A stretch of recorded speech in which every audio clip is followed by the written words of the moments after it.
Nous allons parler de finances, une solution pour la gestion des finances des personnes vulnérables, notamment en présence d'aidants. Vous verrez qu'il y a beaucoup de situations différentes.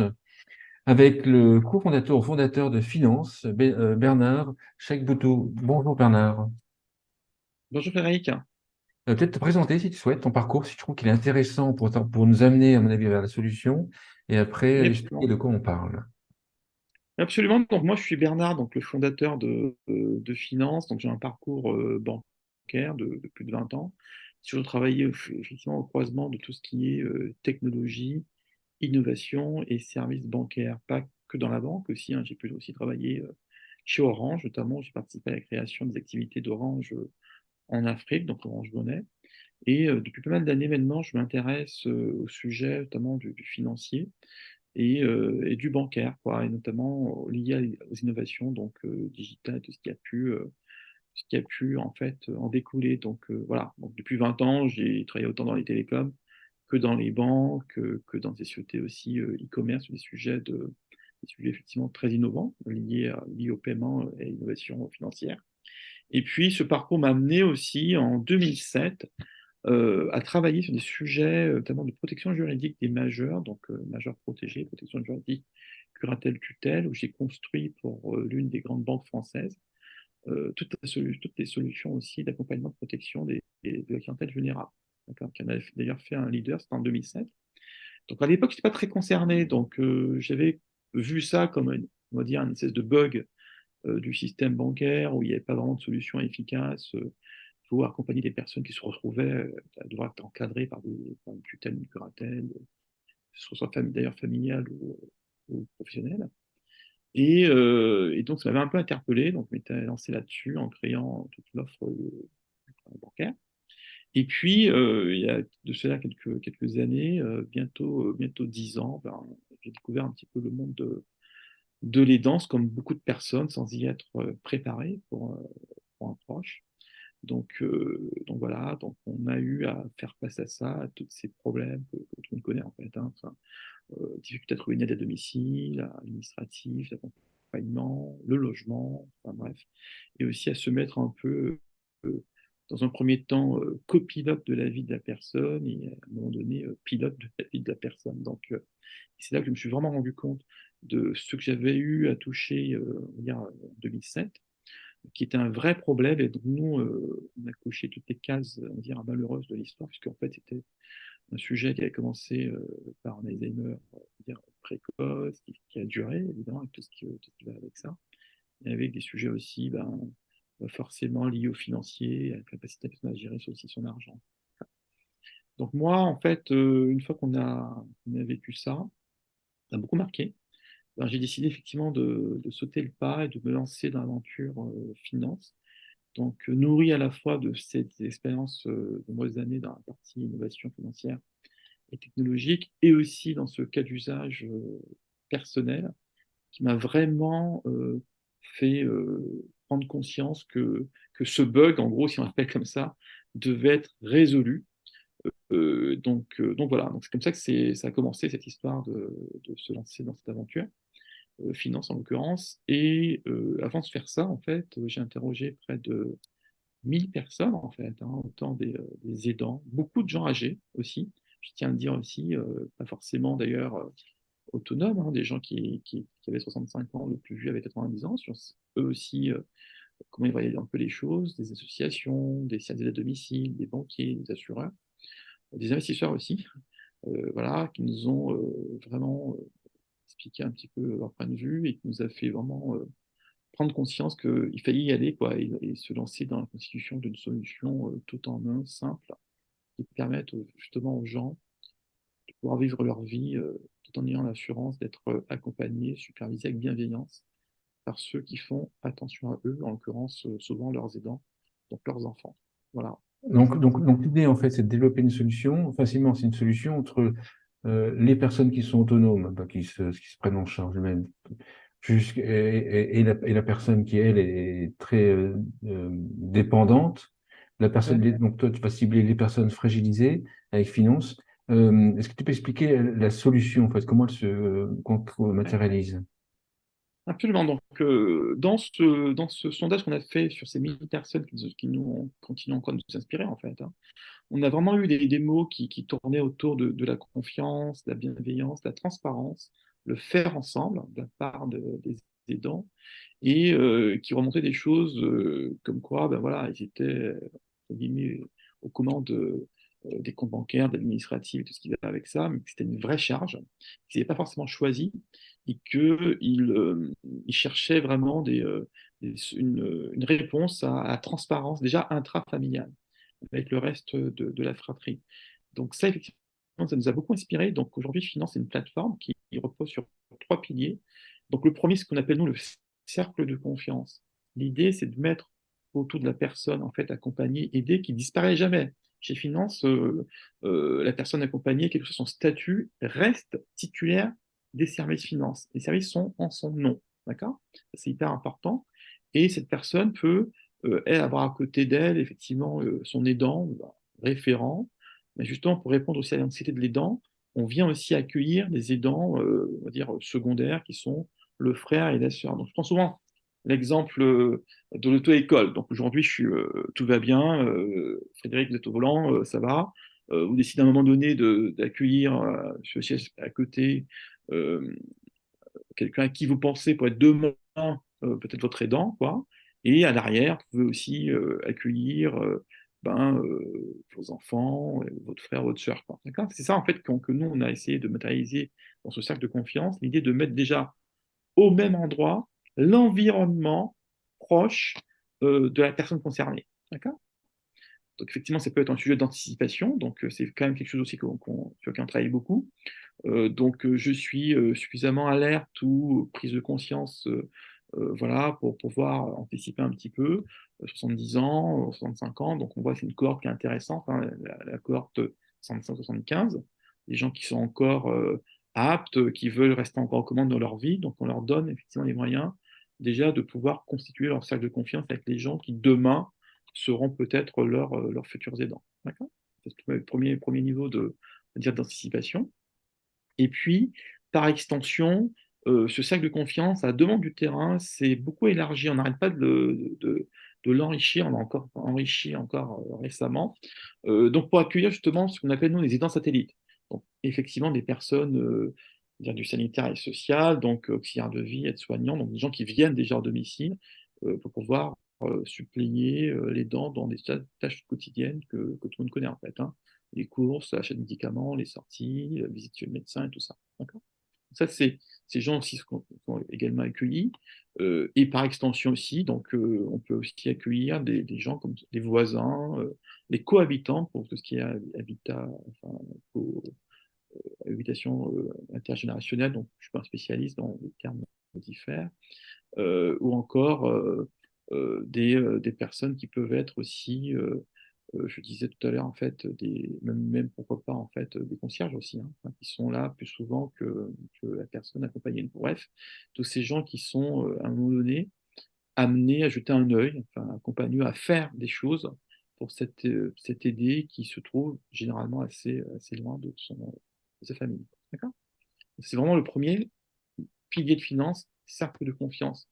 Le second pilier, hein, effectivement, c'est cette carte finance, en gros, donc voilà, qui est mise par Finance et qui a un partenariat avec Mastercard, qui est une carte bancaire hein, qui semble tout à fait basique, mais autour de laquelle on a mis beaucoup d'intelligence. L'idée première, c'est de dire que même si on vieillit, même si on est accompagné, même si on est sous protection juridique, pour autant, l'aspiration à rester émancipé, à profiter de la vie, à rester libre, digne, perdure, d'accord? Et c'est important aussi que ces gens puissent garder aussi un minimum d'intimité dans ce qu'ils font en termes de dépenses, quoi, d'accord? Par exemple, nous, en tant que parents, on passe beaucoup de temps à éduquer nos enfants sur la valeur de l'argent, la tirelire, la petite souris. Ça fait partie aussi de l'éducation budgétaire, financière qu'on donne à nos enfants enfin, très jeunes, quoi. Et on ne peut pas imaginer que, passé un certain âge, par exemple, que mes parents âgés aient à me demander de l'argent systématiquement s'ils veulent aller chez le coiffeur, faire les courses, faire des choses comme ça. D'accord?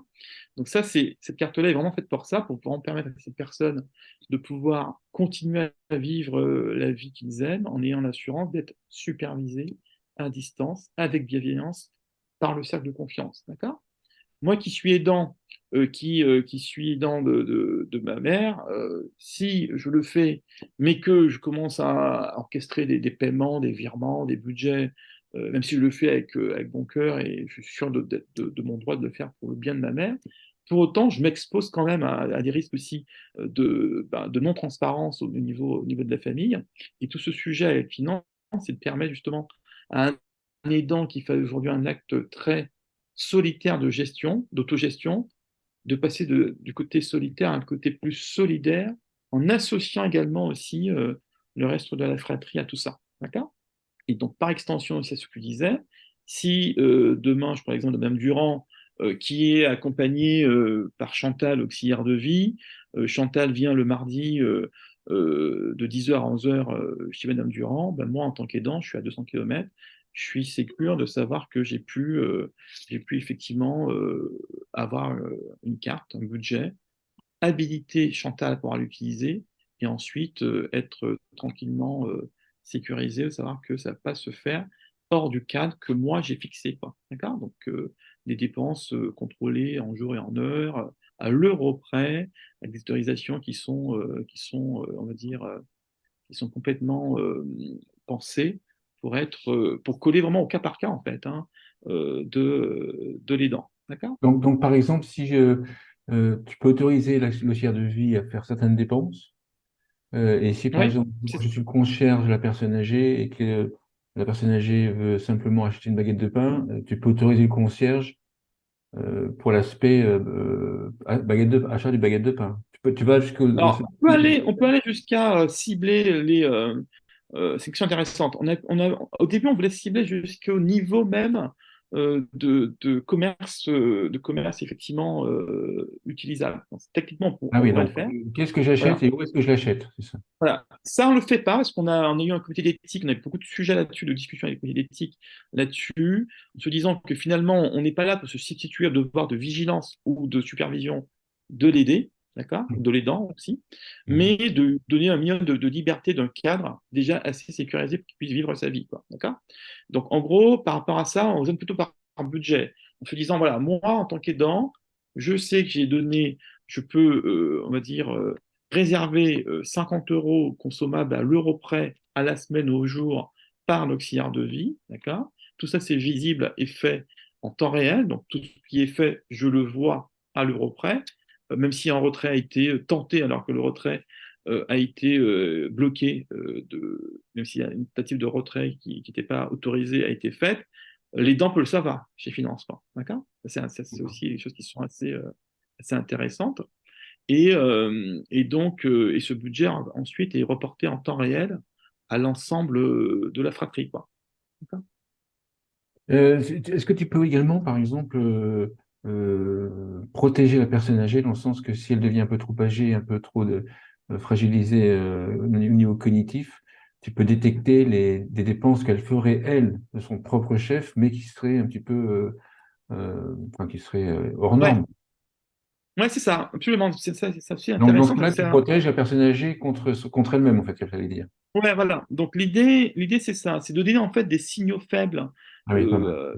en fait, d'interpeller les signaux faibles au cercle de confiance pour qu'ils puissent ensuite agir. Donc, ça, on arrive en fait au troisième pilier de finance. On en a trois en fait, hein. Donc, cercle de confiance, la carte et le compte intelligent autopiloté avec des budgets partageables, notamment aux auxiliaires de vie, au SAD aussi.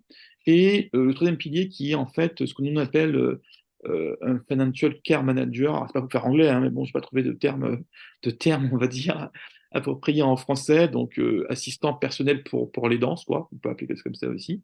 L'idée, c'est que via tous ces comportements, il y a une algorithmie chez nous, propre à nous, en fait, qui tourne et qui recense un petit peu tout ce qui a été fait, quoi. D'accord?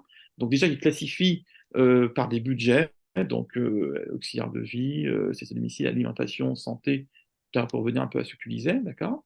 Et par rapport à tout ça, il y a des alertes, des systèmes d'alerte que peut mettre en place les aidants en disant, voilà, si typiquement je reçois une alerte, alors l'idée c'est pas de d'assommer les gens avec les alertes, on est tous assommés par des notifications des alertes, l'idée c'est pas du tout ça. Mais dire par exemple, ce qui est impossible aujourd'hui, hein, de dire par exemple, si une transaction dépasse tel montant, alertez-moi tout de suite, quoi, d'accord? Ça c'est intéressant. Dans le cas aussi des fraudes ou des malversations qui sont souvent des choses, on va dire, invisibles de la part des aidants, là, typiquement, si je prends l'exemple, si j'ai une transaction qui soit faite au Crédit Agricole, même pas chez nous en fait, au Crédit Agricole, qui dépasse le seuil que j'avais préalerté, Finance avertit tout de suite les dents, quoi. D'accord? Donc cette supervision, elle est non seulement chez Finance, mais elle est également aussi sur l'ensemble des comptes détenus dans les banques françaises, quoi. Est-ce que vous mesurez également des variations de consommation de la personne âgée? Est-ce que vous allez jusque-là ou Oui, c'est en là, fait... pour l'instant, c'est un projet qu'on a. Aujourd'hui, effectivement, on a des acteurs qui nous poussent vers ce type d'analyse, en fait, hein, de prédictive aussi du comportement. Enfin, on y voit aussi un sujet aussi autour du pouvoir d'achat, de l'inflation, des dépenses de santé aussi qui augmentent beaucoup, quoi.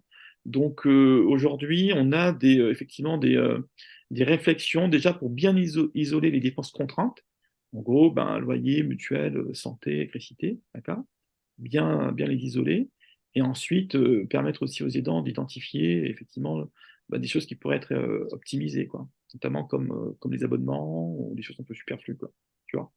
Donc ça, c'est intéressant. Donc aussi l'idée en fait de cette analyse de données, c'est d'être dans une logique toujours aussi préceptrice, quoi, d'anticipation, donner aussi aux gens les moyens aussi ben, de superviser sans contraindre ou sans interdire, quoi. Voilà. Une question que ceux qui nous écoutent doivent se poser, c'est à quel moment, en fait, pour que la personne âgée, l'aidée, accepte ce système-là, il faut une sorte de lâcher prise sur ses finances. Déjà reconnaître une fragilité sur soi, et Ouais. après lâcher prise sur les finances. Euh, Comment est-ce que ben, vous adaptez est-ce que j'ai raison en fait par rapport à ce constat? Qu'est-ce Alors qui fait justement, que la c'est ça qui est personne âgée intéressant, c'est va que accepter finance? C'est ça en fait ma question. alors c'est pour ça aussi que je parle du cercle de confiance. L'idée, c'est pas qu'ils lâchent prise, c'est qu'en fait, ils acceptent un copilote.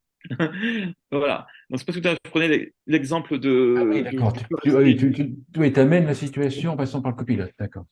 Ouais, c'est ça. En gros, moi, ce que je veux, je suis senior, c'est vivre la vie que j'aime, en ayant l'assurance d'être accompagné ou aidé si j'ai un problème, quoi. En gros, c'est un peu ce qu'attend le senior, on va dire, plus, quoi, âgé.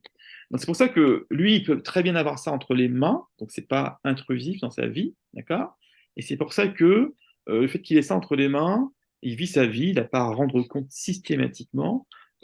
Et donc, s'il est assez autonome pour pouvoir lui-même gérer son cercle de confiance, il peut très bien dire, ben voilà, Frédéric, je l'invite, un peu comme dans WhatsApp en fait, hein, je l'invite à faire des choses, et c'est moi qui dis ce que Frédéric peut voir ou faire, quoi. Voilà, d'accord?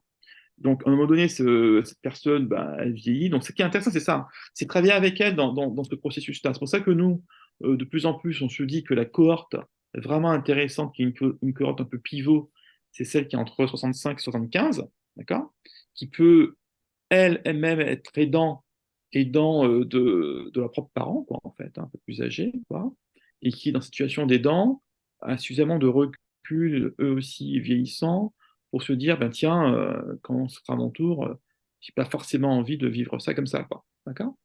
Et donc, en utilisant finance, déjà, eux, pour leurs parents âgés, sont déjà, on va dire, ont déjà conscience du truc, hein, de la complexité, et seraient demain amenés à être dans le rôle plutôt de celui qui concède l'aide. Tout l'idée, c'est ça. L'idée, c'est pas de subir l'aide, ce qui est aujourd'hui le vrai problème, en fait, hein, mais d'arriver à ce qu'il y ait un consentement de la part de la personne qui est aidée à déléguer ça. D'où le fait que c'est, effectivement, tu as raison, c'est assez touchy, pour bien montrer que ben, tu gardes ta liberté, je suis juste là, je suis pas en ingérence, je suis là si tu as besoin de moi, d'accord? Je fais pas à ta place, parce que j'ai pas forcément une procuration sur tes comptes à la BNP ou à l'école, voilà. Je suis pas à ta place, mais sache que s'il arrive quelque chose, je serai informé si tu le souhaites, quoi. Voilà. C'est le copilote qui va initier le fait d'être copilote, tu crois, ou c'est l'aider, enfin, qui initie, qui pousse un aidant à être copilote? Alors, on a aujourd'hui on travaille ça sur deux angles. Premièrement, l'angle de l'anticipation, donc justement, cette cohorte 65 ans avec qui on travaille, notamment avec des banques aussi, hein, qui font appel à nos services aussi, parce que c'est un vrai problème en fait, hein. Aujourd'hui, pour donner un chiffre, 11 millions d'aidants, on parle beaucoup des aidants salariés, mais on oublie que sur 11 millions, environ 70% aujourd'hui sont pilotes autoproclamés des finances de leurs parents, hein. D'accord? Ça pose vraiment des gros problèmes, quoi. Et ça c'est un vrai sujet. Donc, inciter les gens à faire découvrir leur environnement proche, personnel, d'accord? Donc, les réunir, ça c'est déjà hyper important. Et puis, pour ces gens qui sont dans la situation d'aidant, donc qui aident, d'accord? On voit qu'aujourd'hui, le vrai problème qui font qu'ils viennent vers nous, c'est vraiment le sujet ben, de l'auxiliaire de vie, quoi, en fait, hein, du service à domicile, du fait que moi, je suis aidant, je suis déjà en train de me faire accompagner par des tiers, en fait, hein, que ce soit d'ailleurs à domicile ou dans des foyers ou dans des résidences de services autonomie, quoi, autonomie. Donc, voilà, gravite autour de maman, de papa, des personnes qu'à un moment donné, il faut que je puisse consentir à leur régler leurs prestations, quoi. Premièrement, leur régler leurs prestations, avoir une vision vraiment de ce que ça me coûte dans le temps, tout ça aussi, parce que c'est important aussi, parce que je peux mobiliser, et aussi pouvoir déléguer ça, ce moyen de paiement aussi, à ces auxiliaires de vie, à ces personnes qui sont plus proches de mes parents, qui les voient plus souvent que moi, quoi. D'accord? Donc ça, c'est vraiment une situation où je suis déjà dans une situation d'aide, qui fait que les gens vont une solution pour pouvoir le faire, quoi. C'est pour ça que nous, on travaille pas mal avec tout ce qui est service d'autonomie à domicile, donc le nouveau nom, pour leur dire, ben, ça, c'est pas forcément seulement un sujet pour faire les courses. Moi, je dis souvent, en forme de boutade, c'est qu'aujourd'hui, je vois pas de gens qui font la queue devant Carrefour ou Leclerc pour se plaindre comme quoi ils ne peuvent pas payer, quoi. Ils peuvent payer les courses comme ils le souhaitent. Donc, il n'y a pas de problème, dire au sens start-up à résoudre sur le règlement des courses. Bon, les gens, s'ils veulent régler des courses, ils ont des chèques, de l'espèce, de la carte, du virement, enfin bref, peu importe, des bons alimentaires. Donc, c'est pas un pain point important. Par contre, ce qui est important, c'est de dire que quand je suis, moi, auxiliaire de vie, ou en tout cas professionnel, moi, de ma fenêtre, je vois ça comme quelque chose qui peut me faciliter la vie pour faire les courses. Mais du point de vue des aidants et des familles, c'est aussi un élément d'autonomie, aussi de transparence, de coordination aussi des actes qui est aussi intéressant. C'est ça que finance aussi, c'est très perçu comme un élément qui protège aussi hein, à la fois le bénéficiaire, mais aussi l'auxiliaire de vie. Donc c'est très vertueux en se disant que là où des systèmes imposent aux familles de faire des virements sur des comptes de paiement pour faire des courses, charge après à se faire rembourser ou pas. Donc, bon, voilà. Si on a de la complexité sur la complexité, de la comptabilité en plus sur les autres, sur les autres. Nous, on ne dit pas ça. On dit juste que vous êtes intégré dans ce cercle de confiance, parce que vous êtes déjà, en fait, hein, du domicile, OK? Et nous, on va vous permettre d'utiliser ce budget justement pour remplir votre fonction et vous concentrer sur ce qu'on attend de vous, aider, accompagner et superviser, quoi. D'accord? La solution aux finances est commercialisée comment, en fait? On peut imaginer que des banques la commercialisent. Oui, absolument, c'est déjà le cas. On travaille aujourd'hui en B2B2C beaucoup, quoi. Donc, entre nous, effectivement, il y a le tandem aidant-aidé. Il y a, on va dire, ce tandem, c'est un consommateur, un patient, un client, un résident, on va dire, un bénéficiaire, peu importe, d'accord? Donc, nous, effectivement, aujourd'hui, les gens peuvent s'inscrire chez Finance tout seuls. Donc, c'est sur finance.fr, vous pouvez y aller, s'inscrire, ça prend 5 minutes, hein. On a fait vraiment un énorme travail aujourd'hui d'onboarding là-dessus, d'accord? Et ensuite, on travaille plutôt sous forme de B2B2C, donc soit de prescription, donc des gens qui se disent, bon voilà, moi ça m'intéresse parce que ça vient aussi régler un problème chez moi en tant que prestataire ou entreprise, quoi, ou société ou association, d'accord? Ce qu'on appelle en fait des externalités positives. Donc on essaie aussi de générer des externalités en fait positives aussi chez les prescripteurs qui y voient aussi son intérêt, il n'y aura pas juste le service, quoi. C'est-à-dire qu'en proposant le service, ça règle aussi un vrai problème chez eux, quoi. Bon, par exemple, si je prends le cas de l'auxiliaire de vie, le SAD, je prescris finance, Moi, ça me règle un problème de ne plus avoir à gérer ça, ni à comptabilité, ni à courir après les avances, ni à demander des remboursements, ni à suivre aussi des virements qui seraient faits pour cette activité chez moi, si je fais des courses, quoi. Donc, tout ça, c'est pris en charge par finance, tout l'aspect suivi, comptable et produit aussi. Donc, ça coûte rien, on fait effectivement souvent au SAT, quoi. Et après, ça protège aussi le client de vie, parce qu'en fait, le client de vie se voit confier un budget voilà, qui est complètement piloté en temps réel, administré et avec des alertes et tout ce qui va bien. Donc, c'est aussi un élément de qualité de vie au travail pour l'expert de vie, quoi. D'accord? Donc, ça, c'est vraiment la prescription. Encore d'autres acteurs qui avec des modèles d'inclusion où l'idée, c'est de permettre aussi à des acteurs un peu plus institutionnels de prendre le service chez nous, de le packager, de le remarketer et de le facturer ou pas, même de l'offrir aussi à leurs propres clients sur lesquels ils ont identifié des sujets effectivement d'accompagnement, quoi. Et là, ça peut être des assureurs, des groupes de retraite, des banques, peu importe, quoi. Ou même des acteurs de la cyberéconomie, hein, pourquoi pas. Une conclusion à l'émission ou un point de se rajouter. Ben, écoutez, enfin, moi, tout ce que je veux dire, c'est que je lance un peu un appel à toutes les personnes qui souhaiteraient utiliser nos technologies, donc les partenaires aujourd'hui de la cyberéconomie, les acteurs qui se posent des questions sur comment fluidifier, renforcer les liens de confiance avec les aidants, fluidifier les encaissements, les remboursements, tout ça, en fait, ben, de nous contacter aussi pour qu'ils puissent avoir une démonstration et voir comment ils peuvent faire levier sur notre plateforme pour justement fluidifier, interagir mieux avec leurs bénéficiaires, leurs clients et tout ce qui va bien, quoi. Voilà. Eh bien, merci Jacques, merci Bernard. Jacques Boudou, je rappelle que tu es cofondateur de Finance. Merci beaucoup. Merci Frédéric.